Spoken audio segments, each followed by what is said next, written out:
Guatemala, conformado por un Estado injusto que veló por la satisfacción plena de las necesidades de un solo sector, marginando al resto de la población de los bienes y servicios básicos, derivando de ello el analfabetismo, la falta de educación, el deficiente cuidado de la salud, la carencia de vivienda, el grave problema agrario, la exclusión y marginación de las etnias indígenas, adicional a las instituciones debilitadas, dictatoriales, violentando los derechos humanos, siendo todo esto causales de un conflicto armado interno que duró 36 años, dejando a Guatemala al margen del desarrollo social, político y económico. Los protagonistas de la trama fueron naturalmente las fuerzas insurgentes, que se agruparon en una sola organización que surgió a la luz pública en enero de 1982 con el nombre de Unidad Revolucionaria Nacional Guatemalteca, URNG, y el gobierno guatemalteco representado en el ejército, el primero a favor de las causas populares y el segundo en defensa del Estado conservador. En 1982, después de casi 20 años de enfrentamiento armado, se hizo un primer intento por parte del gobierno militar del general Efraín Ríos Montt de encontrar una resolución a las negociaciones de paz, pero esto fue rechazado por la guerrilla y el ambiente era tenso entre los negociantes. Se allanó el camino para gestar el proceso pacificador, produciéndose los primeros contactos entre las fuerzas insurgentes y los militares, y llegando a la conclusión que ninguno de los dos bandos tenía la perspectiva de lograr una victoria armada total a corto plazo. La URNG, aprovechando el descrédito internacional que tenía el gobierno guatemalteco por las violaciones de los derechos humanos, exigió como condición previa para iniciar pláticas de pacificación la democratización del país, pero al asumir como jefe de Estado el general Humberto Mejía Víctores en 1983, se encontró que la guerrilla ya tenía muy pocas posibilidades de alcanzar el poder, por lo que este gobernante no se interesó en el proceso de pacificación, pues tenía otros proyectos como convocar una asamblea constituyente, promulgar una nueva constitución y llevar a cabo elecciones generales en el 1985. Y a la entrada de vigencia de una nueva constitución política en 1986, se amplió el marco de regulación de protección de los derechos humanos. Apareció una nueva normativa para la protección del patrimonio natural y la protección del medio ambiente y la protección de los derechos de los pueblos indígenas. Además, se crearon 3 nuevas instituciones garantes de los derechos guatemaltecos: la Corte de Constitucionalidad, la Procuraduría de Derechos Humanos y el Tribunal Supremo Electoral, lo cual estimuló la confianza de la izquierda armada. Y en 1985, año en el que se organiza el proceso electoral, se nombra a Marco Vinicio Cerezo como el primer presidente civil en nuestra historia democrática guatemalteca, siendo él quien da el primer paso para buscar una solución al conflicto. En la isla de Contadora, Panamá, a principios de 1983 se reúnen algunos representantes de los países vecinos, Colombia, México, Panamá y Venezuela, que formulan una declaración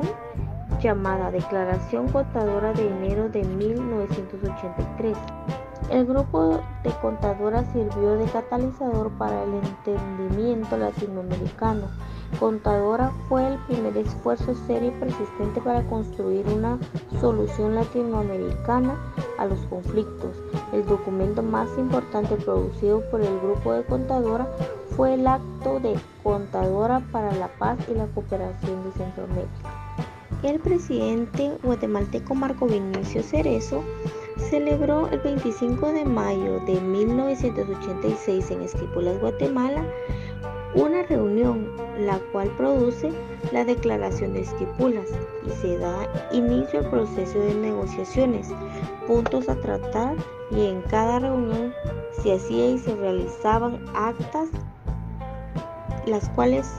firmaban todas las personas que asistían a ella.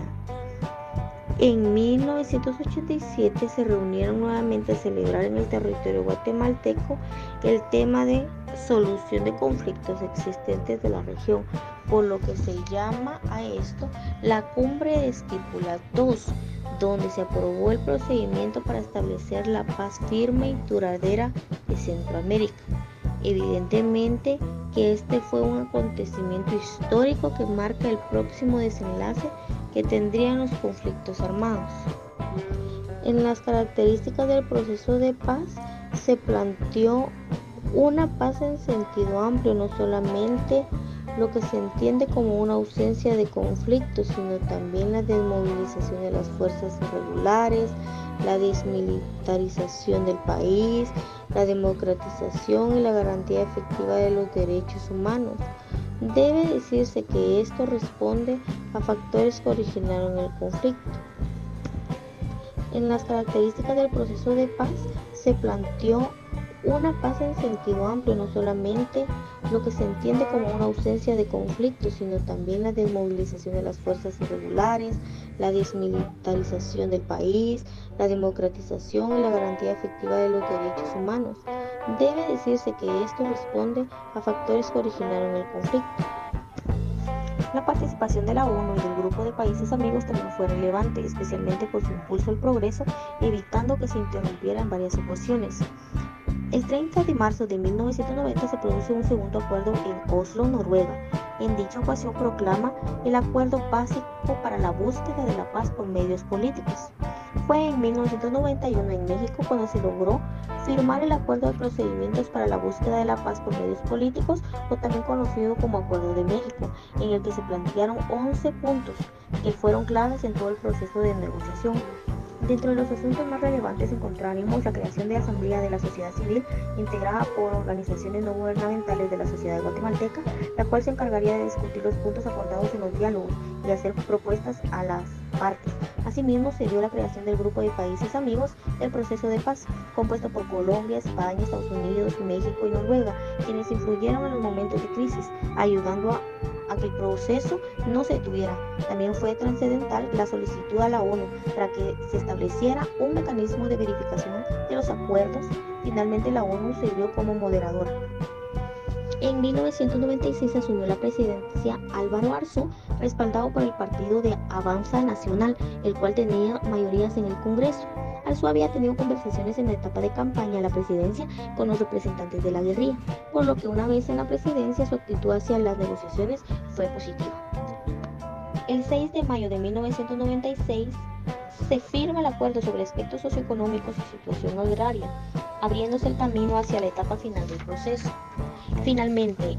el 29 de diciembre del mismo año se firmaron en el Palacio Nacional de Guatemala el acuerdo sobre el cronograma para la implementación, cumplimiento y verificación de los acuerdos de paz y el acuerdo de paz firme y duradera, con los que se puso fin a los 36 años de conflicto armado.